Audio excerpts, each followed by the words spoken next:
আসসালামু আলাইকুম। নিশ্চয়ই সবাই ভালো আছেন। আলহামদুলিল্লাহ আমিও ভালো আছি। আজকে আমি আপনাদের সাথে শেয়ার করব কথা সম্পর্কে। আমরা যে একজন আরেকজনের সাথে কথা বলি, এই কথা বলাটা হলো একটা আর্ট, একটা শিল্প। এই কথা দিয়ে আপনি মানুষকে মেরে ফেলতে পারেন, এই কথা দিয়ে আপনি অসুস্থ মানুষকে সুস্থ করে তুলতে পারেন, এই কথা দিয়ে আপনি মানুষের সাথে সম্পর্ক গড়তে পারেন, এই কথা দিয়ে আপনি মানুষের সাথে সম্পর্ক ভাঙতে পারেন, এই কথা দিয়ে আপনি আল্লাহর সাথে সম্পর্ক গড়তে পারেন, এই কথা দিয়ে আপনি আল্লাহর থেকে দূরে সরে যেতে পারেন। হ্যাঁ, পারেন বা পারবেন, সবই এই কথা দিয়ে সম্ভব। কথার আঘাত কিন্তু অস্ত্রের চেয়েও ধারালো।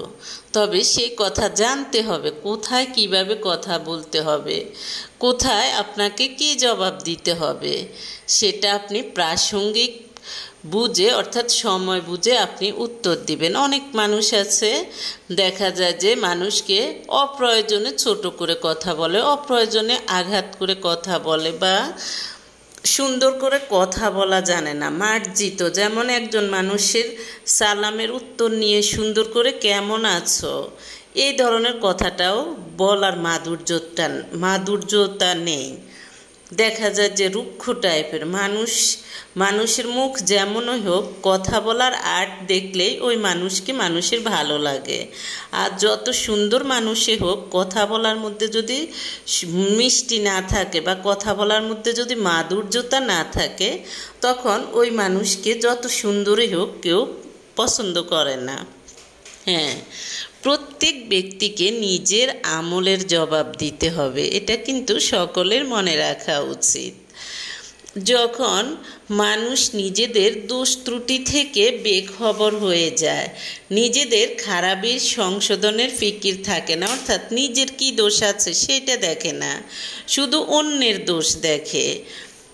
দোষ দেখে বা অন্যের পিছনে লেগে থাকে, তখন এর ফল এটা হয় যে দেখা যায় যে ওনার যে বলে তার কথার মধ্যে কোনো প্রভাব থাকে না, কোনো ওজনও থাকে না। কথার মধ্যেও কিন্তু ওজন থাকতে হয়। আপনি কার সাথে কি বলতেছেন, আপনার সম্পর্কে আপনি মেয়ের সাথে কেমন কথা বলবেন, ছেলের বউয়ের সাথে কেমন কথা বলবেন, বোনের সাথে কেমন কথা বলবেন, মেয়ের হাজব্যান্ডের সাথে কেমন কথা বলবেন, এরকম আপনি প্রতিবেশীর সাথে কেমন কথা বলবেন, এটাকে বলে কথার ওজন। তাই আপনি একজন যদি ভালো মানুষ হন, আপনার কথার ওজন থাকবে। আর আপনি যদি দেখা যায় যে হালকা পাতলা হন, জ্ঞান বুদ্ধির অভাবী হন, তাহলে কিন্তু আপনার কথার ওজন থাকবে না। আপনি দেখা যায় যে সেভাবে যখন তখন সে কথা বলবেন। হ্যাঁ, যাদের কথার মধ্যে কোনো রসকস থাকে না, তাদের